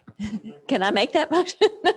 Sure, I do. I make a motion that we accept chapters 150, 152, 150, 151, 152, 153, and 155 with the changes that we were presented with tonight. And Jim has seconded that. Right, I'll second. And we will postpone approving chapter 154 until we get clarification of the items that we've mentioned tonight. And I am going to suggest a brief 5-minute pause in our meeting for any stretching and breaks that we need, if that is okay with everyone. Wayne's going anyway. He's like, I don't care if you, I don't care, I'm going. Did we need to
Okay, welcome back. We are going to pick up with our meeting, but I wanted to, before we move on to, I think we're going to, the plan is to go on to architectural, is that correct? That is correct. Okay. Before we do that, I wanted to clarify, when we were talking about the traffic impact analysis that would be required, and Mr. Moore had talked about using thresholds or other triggers that to cause a TIA to be required. Were you going to, oh, I was unclear whether you were going to look at making those changes or not.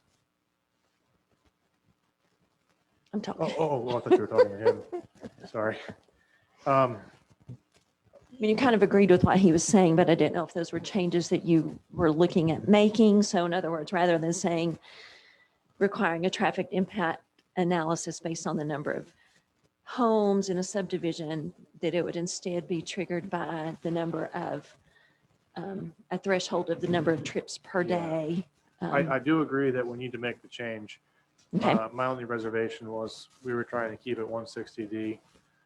But if the board is open to us adding that into it, I would certainly be happy doing that. It does need to happen. So if the board's okay with that, I'll talk with Mr. Moore offline and we'll come back with you at your next meeting. Yeah, Madam Chair, if, maybe that is something that should be a later conversation. I mean, not too much later, but if we need to go ahead and get this passed as is, then come back and revisit that where we've got a chance to talk and maybe what do we feel is a reasonable level. We don't want, I wouldn't think we would want every single development to do a traffic impact analysis because sometimes you really don't gain anything from it. But then there may be some developments that wouldn't meet a particular threshold yet, cause enough concern that they should look at it from some sort of a technical point of view and give the zoning administrator the ability to require that even if it doesn't meet the threshold. And it may be because of the location. It may be because of particular site distance issue or something that should be looked at not just from an engineering standpoint, but a traffic engineering standpoint. So like I said, that's a much longer conversation than, so it makes sense. Okay, thanks. thanks, Mr. Moore. Any other comments, Mr. Carlin? I know you have a microphone on. Did you want to?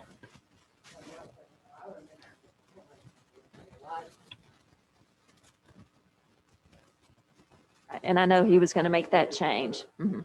Yep. Yeah, Yep, that'll changed be things. changed in your next review. Okay, so if we can just, make a note at a future date to revisit that and possibly look at kind of tweaking that a little bit, that would be awesome.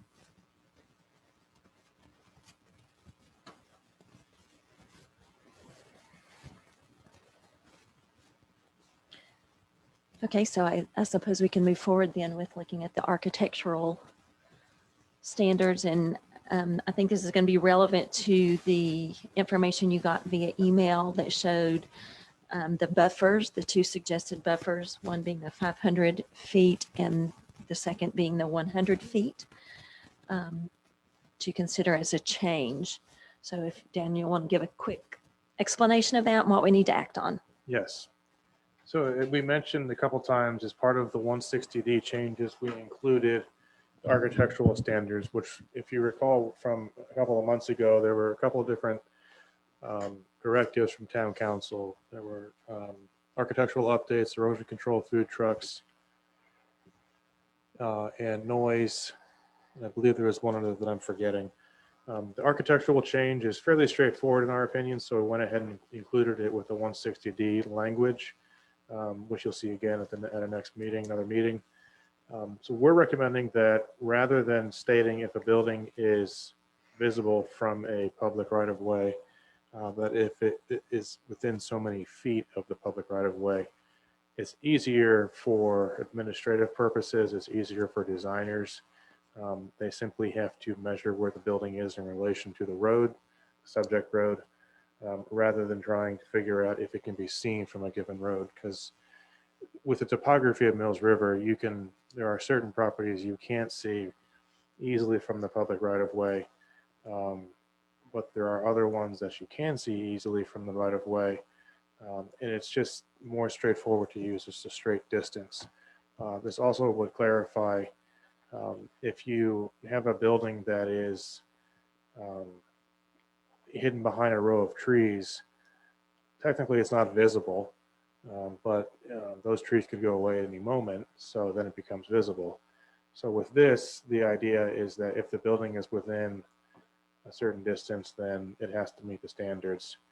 Now, again, this would exempt properties, or excuse me, accessory structures that are located behind the principal structure, which makes sense. If they can't be seen from the road, they don't have to meet the same standard. So what we have for you this evening and what was emailed are a couple of maps that I'll go ahead and pass out. The darker purple in the center is actually the 500-foot buffer. It shows up as blue in the legend, but that's because I failed to take into consideration when you mix colors, they change.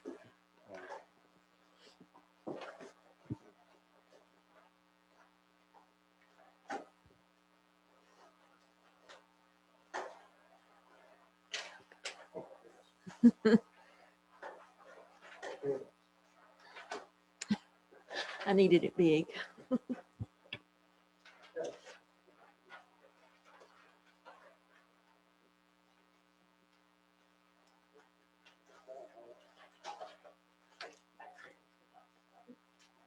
I forgot to print my stuff.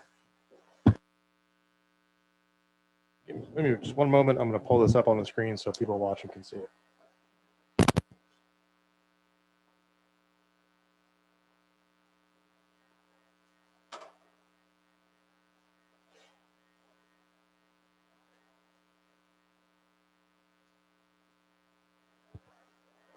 Right, just by way of explanation, again, there are two colors on the map. What appears as dark purple on the map is actually that blue 500-foot buffer. And then what is that pinkish color is the larger 1,000-foot buffer. And back when we were looking at the architectural standards about this time last year, we were considering a linear distance versus properties that are visible. And at the time, it made sense for properties that were visible. But I can tell you from firsthand experience trying to administer this ordinance, it's very difficult to administer with that text. So this doesn't really change the intent of what's on the books. It just changes how it is administered and how people have to account for it in their designs. So I have an overall map that I just passed out. I also have maps that focus on the north and the south end of town, which we can look at more closely if you have questions. But this was what we discussed at your last meeting, so I just wanted to give that to you for reference. And I will pull up the architectural standards and the zoning code so we can see those at the same time. I do have a question. We're using a couple of different terms and I need to know if they're the same things. We're saying architectural designs and the maps is design standards. Is this all one thing we're talking about? Yes, it is. And I would recommend, if that's the case, that we come up with one or the other and call it that consistently. Works for me. I think that's a great idea. Thanks.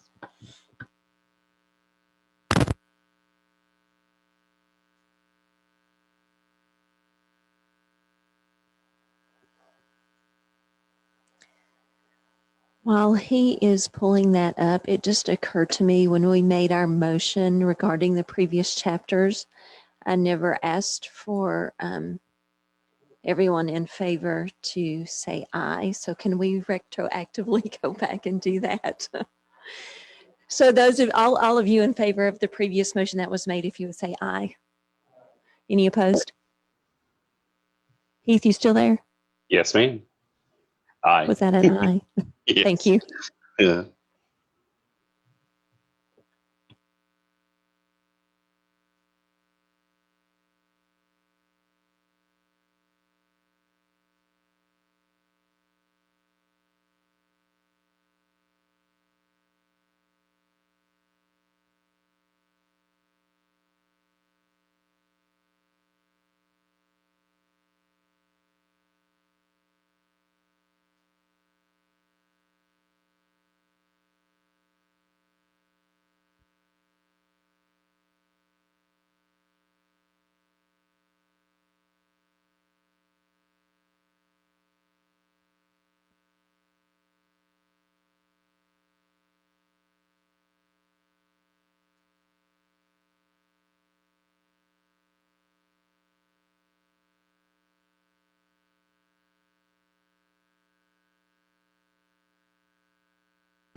So up on the screens, you can see the text of the code as well as the buffer map next to it.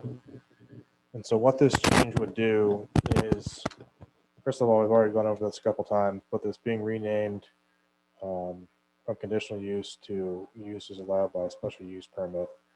That doesn't affect anything about the language of the code. So the first standard, and these are listed under the corridor overlay district, is that all visible facades of principal structures and all accessory structures in the front yard or side yard of a principal structure shall be required to meet the materials requirements of this section. So currently all it says is facade visibility requirements will be assessed from the right of way of the following rows. So that's what's on this map. All these rows that are listed right here are what's on your map. Those are the rows that have been buffered. And you'll see a couple of places that it just only shows one color. That's because the town limits end. And so we're not showing the buffer going out into Henderson County's jurisdiction. So the only thing that's changing, it would be the linear distance from the road, and that would be the calculation specifically about windows and doors can be included in the calculation. So the question before you this evening is, one, would you prefer to go with the buffer, which is our recommendation, and two, is 500 feet far enough? Is 1,000 feet far enough? I think 1,000 feet is too far. But I do think there's some value in catching the properties right along the main corridors. I think we are missing a couple of roads on our map. The two that we added, Turnpike and Old Turnpike, are not. Oh, you're right. They're not included on there.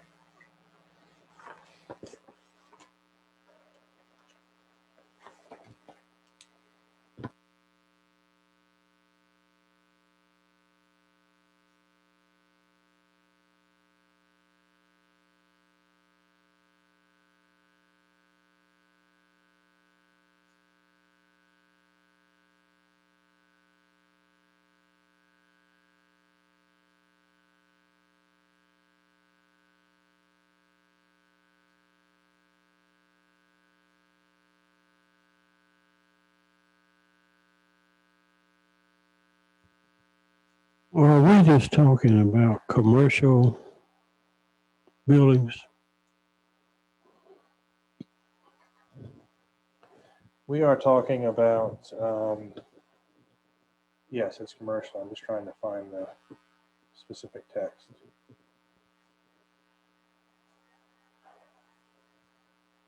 The reason I ask, I'm thinking of Mills River Village down the road here. When you get into the subdivision, you take a right, those houses all back up to 191. And it could be the same in other areas too, but those are, we're not talking about residential.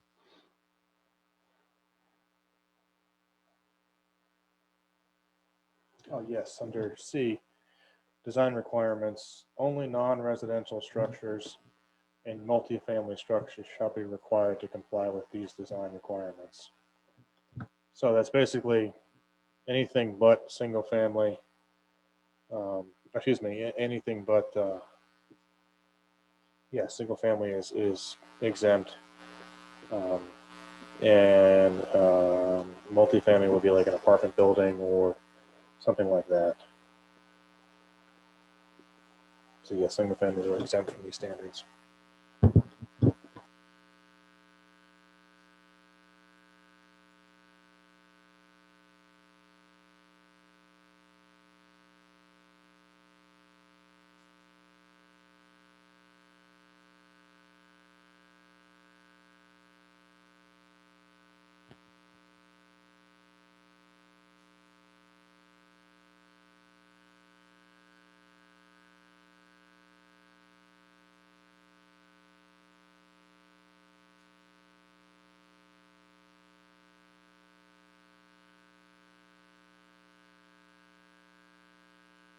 So what you have in blue there is what you're how you're suggesting it be rewritten, or that was what was newly added? Blue on the map or blue in the text? Blue in the text. Yes, the language that is in blue in the text is what recommended it be rewritten to say. So starting at number 3, the Mhm. frontage, all visible facades of principal structures principal structures and all accessory structures in the front yard or side yard principal structures shall be required to meet the materials requirements. And we did not include Old Turnpike Road and Turnpike Road. That was my mistake. I used old files to recreate this work. Did not include the additions of those 2 roads.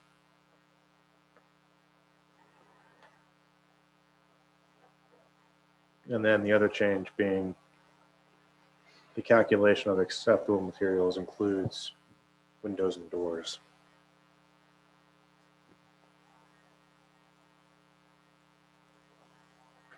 Daniel, can you clarify that statement just a little bit for me?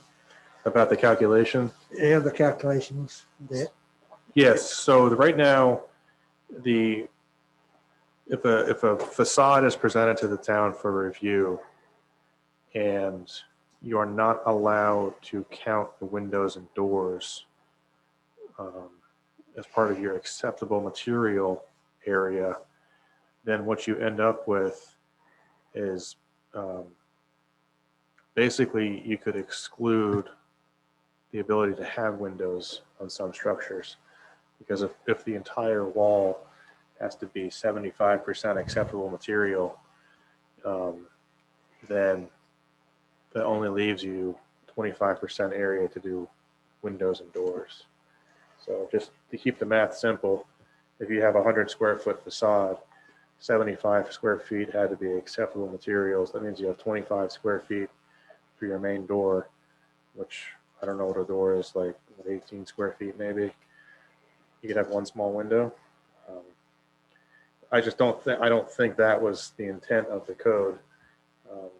And it's really not very practical for smaller to medium-sized buildings. It doesn't really affect the larger buildings because you can still have room for a door if you've got, 500 or 600 square feet of wall. So the intention is to allow windows and doors to be counted into that. okay, so you're saying to us then that this is going to override what the council voted for? Well, this would be a recommendation that they change what they voted for, because when this was drafted last year, we did not have any experience. This was a new ordinance, and we've been through it now with 3 or 4 larger developments, and have had the same conversation with each group that designer really struggles to meet the code because they're required to put so much of the building into the acceptable materials that really you're discouraging them from putting in windows or doors, and making the facade just one big wall, which you really don't want. And that's specifically mentioned later on about blank wall space. Would it be helpful to consider windows and doors as acceptable materials? Mm-hmm. Does that get at it? Mm-hmm. Yeah, so the way that it's written right now, with the modification rather in blue, is the calculation of acceptable materials includes windows and doors. So I think in a previous presentation, let me see if I can find that quickly, we looked at some examples.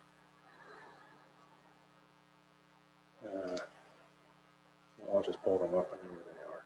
One moment.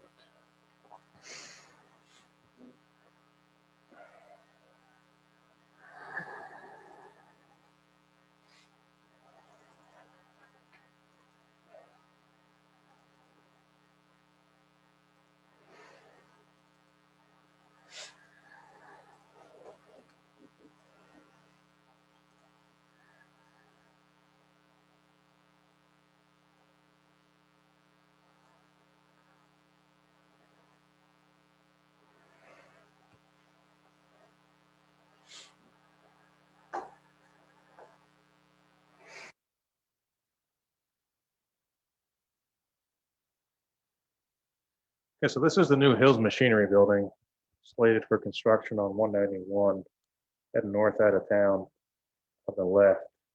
So this is a prime example of this ordinance being taken quite literally. They put in enough acceptable materials on the wall and then put the rest of it as the corrugated metal paneling. So not ideal in that instance. The part that actually faces the road is this piece right here. And if they were not, we allowed them to count the windows and the doors in this because if they did not, they wouldn't have room to put in their bays to do their service. Because you'd be forced to make more of that wall into acceptable material. So the way that we've been administering it is as if the code was written the way it's been presented. It looks like I accidentally closed. We are administering it as if this is the code right here. Calculation of acceptable materials includes windows and doors. So we would like to formalize that to clarify what we're doing.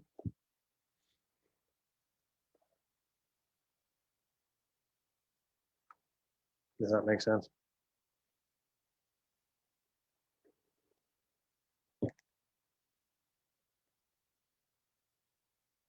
And I guess my suggestion was really to add windows and doors to the list of, Oh, I see what of you're saying. acceptable materials. Perhaps that's redundant, but I see what you're doing with the change that you made. But So like under B, you would actually include in the list, windows and doors. yeah, Yeah, there's no problem with that. It just is more clarification.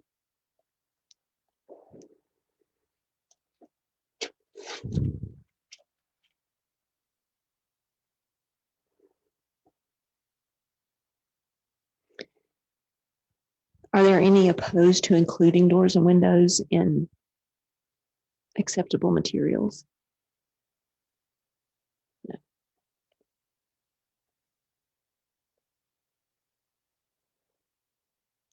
So I think the main thing that you want us to talk about, Daniel, is the use of either a 500-foot or 1,000-foot buffer for determining visibility. Is that correct? Yeah, or not changing it at all and just leaving it buildings that are visible from the road. Again, just from an administrative and design point of view, it's clearer to use a distance from the road than it is to use whether or not it's visible. The purpose is to achieve the same goal. It just takes a lot of the ambiguity out of it. You know, if you sit at a certain intersection and look, well, I'm not quite 6 feet tall, so maybe I can't see it, but someone who's taller than me can, you know, they can see over that ridge. And all of a sudden, they can see the building. So this I think achieves the same purpose, just quantifies it a little bit more. And really, this is all in the name of making predictable development standards available to the development community, because that's the biggest frustration that you'll hear from the developer is ambiguity in the rules. They don't like rules, obviously, because it might hinder their design, but at least if they know them, they know how to work with them. And we're forced to take each property on its own and think, you know, Lowe's out there, for example, that's very high on a plateau, and I can see portions of it from the road, but I can't see the entire thing from the road. But I know if you go to another road and you have a little bit of elevation gain, you can see the whole thing. well, that is interesting with the Lowe's because I drove down Schoolhouse and then Banner Farm to get here tonight, and from a distance I could see the whole building, Mhm. but up close and personal, you know, it's kind of up on that bank, and I couldn't see it. Mhm. So there's your visibility issue. That's, you know, you can see it from far off, but not up close and personal. So, but the 500 or 1,000 would certainly cover it. It would. Okay. Mhm. Yeah, and the reason that we really started talking about this last year was preserve the character of Mills River, and more specifically, what you actually see from the roads. There's not a lot of threat to some of the back roads and side roads being developed commercially, because they just don't lend themselves to that very well. But these main corridors are where you can expect to see most of the development over the next generation or two. And so these were, in everyone's opinion at the time, the most important areas to cover with these standards. And so, again, we did look at a buffer last year, but we settled on simply visible.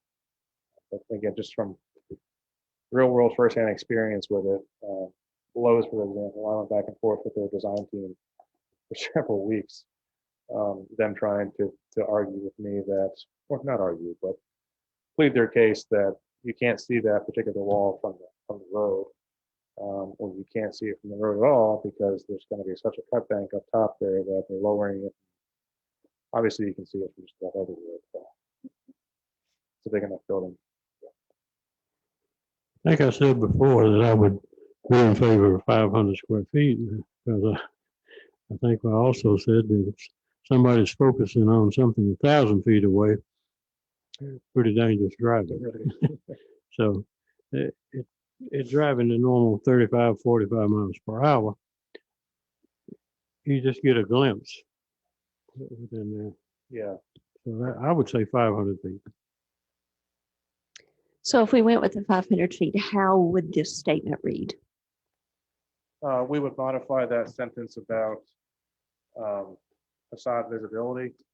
It would read something to the effect of all facades within 500 feet of the roads listed below are subject to these standards, material standards.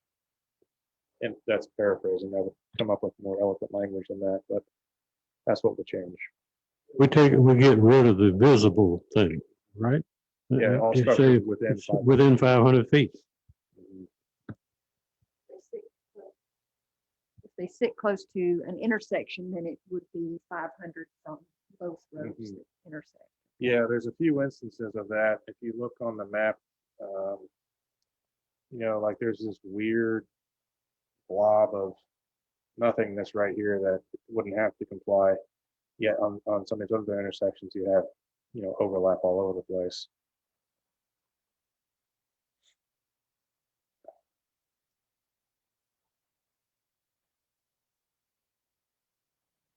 Any more discussion on the buffer distance?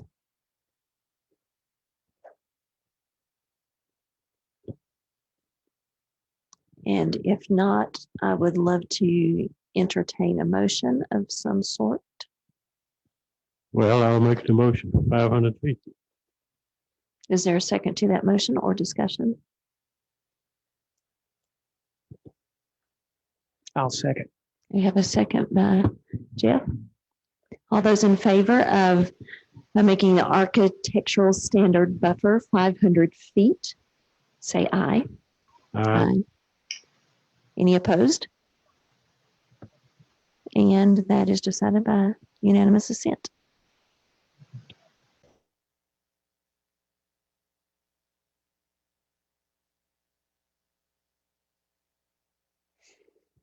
Okay, so the next order of old business is the land use vision map.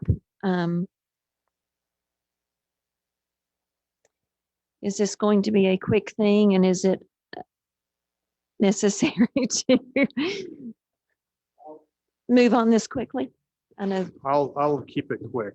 Okay, excellent. But just wanted to give you a copy of the land use vision map as well as the land use categories that help explain why the map is drawn the way that it is. This map is also available online. I'll just do a quick demo. I emailed the link this afternoon. I forgot to send it last week. When you go to that link, it will show up just like this. You'll see the little waiting screen. It'll pop up, and then you'll see Mills River and the zoning classification, or excuse me, the land use classifications. These green dots are comments. So if you want to go in and say your property is identified as a color that you don't agree with, all you need to do is go in here, add a comment and drop it, and then make and then we will make note of that and potentially adjust the map accordingly. One cool thing about this is we included current zoning. You can compare the future land use with the existing zoning districts. So you can see where we are recommending that some areas that are currently zoned for a higher classification be used for something a little bit different in the future. And that is intended to steer development where it makes the most sense and steer it away from things like flood-prone areas. If we look at the land use classifications up here, you will notice that some of these properties that are currently zoned industrial, we're recommending that they actually stay low density because they are inundated with floodplain. So this being a future land use map, this is basically, we're looking at 20 years in the future. We don't really want to encourage industrial development in the floodplain. Floodplain is best to be left alone so it can flood and not cause any damage to anything or anybody. That's part of the rationale. So I won't go into a lot of detail. I just want to pass this out so you have categories to look at, you have a map to look at. You can make comments online, and we can review this at your next meeting as much as you'd like. So that's all I have. No action necessary. I have one question. The council did not, this is coming from you as town manager, not council. Town council did not ask for this. This is part of the comprehensive plan that has been, this particular map was developed through the steering committee. So we took the information we gathered during public input, which in large part was protecting and preserving what is Mills River, the open spaces, the farmland, things of that nature, and translated that into a land use map. This was originally presented to the steering committee back at the beginning of December, I believe. So they've reviewed it twice. We did give it to the town council. I feel like we gave it to you guys at one point. I can't remember.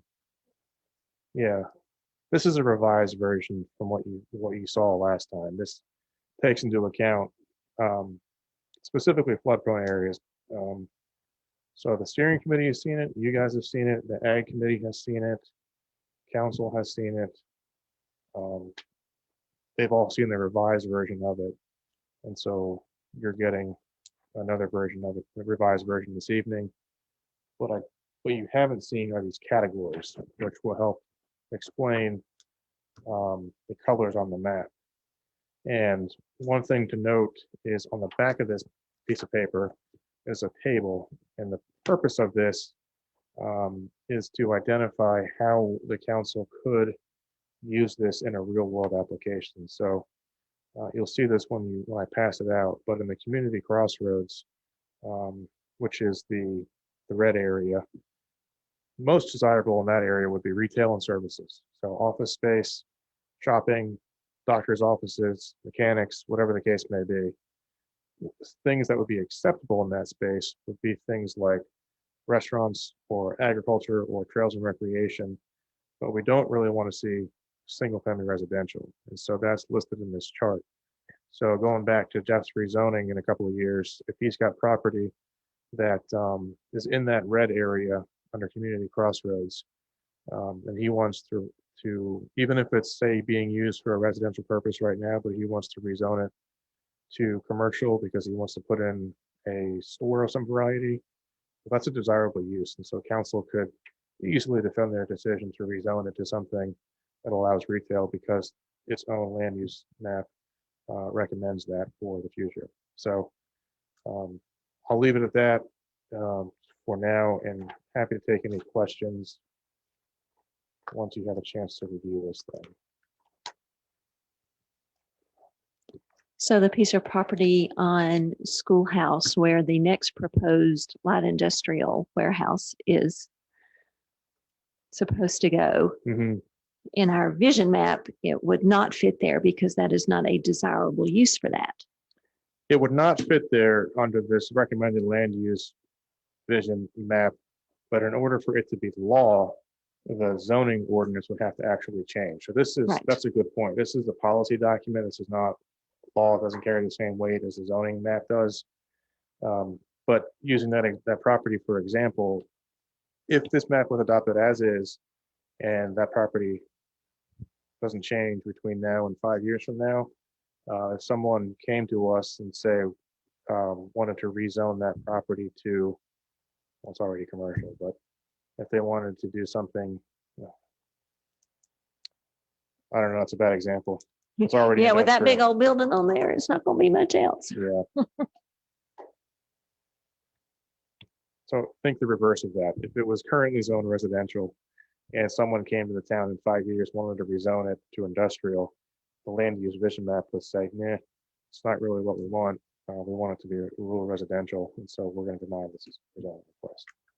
Again, that's not a binding, this is not a binding plan or document, but it does help give the council some guidance in deciding how to make land use decisions in the future. Anything else? You have a map. I don't have one. Yeah, I get ready to pass them out. I'm just stacking them up.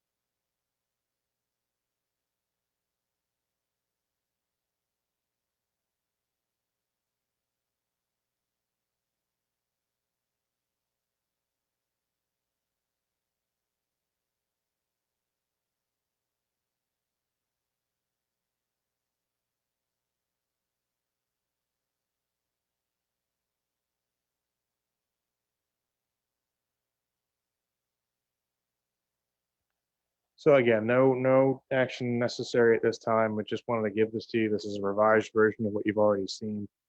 And you're seeing for the first time the vision and purpose document that outlines what these categories basically are defined as.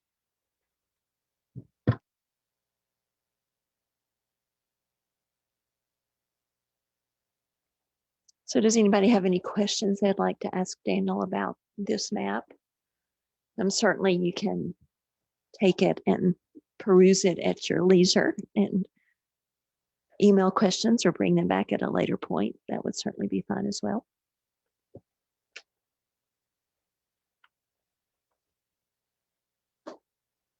No questions or discussion? Okay, so we will move to new business, for which it appears we have none that I'm aware of. Is that correct, Daniel? That's correct. Are there any additional items that we need to be aware of? Anyone have additional? I just wanted to give a quick reminder that, well, I guess an update. You'll have a subdivision at your February 16th meeting, a 16 lot residential subdivision. And then on February the 4th, there is a public meeting scheduled, very similar to what we did last fall for the comprehensive plan. There's online virtual meetings. That is going to be sort of a big reveal of the comprehensive plan. Everyone has already seen it. It's been in many public meetings.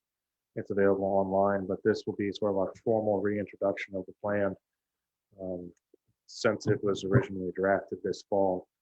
That will also include updates of various other projects we're working on, such as the Parks and Recreation Master Plan. That work is going very well. I'm very excited about that. The town was awarded a grant from the North Carolina Department of DOT for a bicycle pedestrian planning grant. So that award came out early, I guess it was late December. Still no word on the contract documents, but as soon as that is available, we'll get going on that. So it'll take place at 3:30 on the afternoon of the 4th, and again at 6 p.m.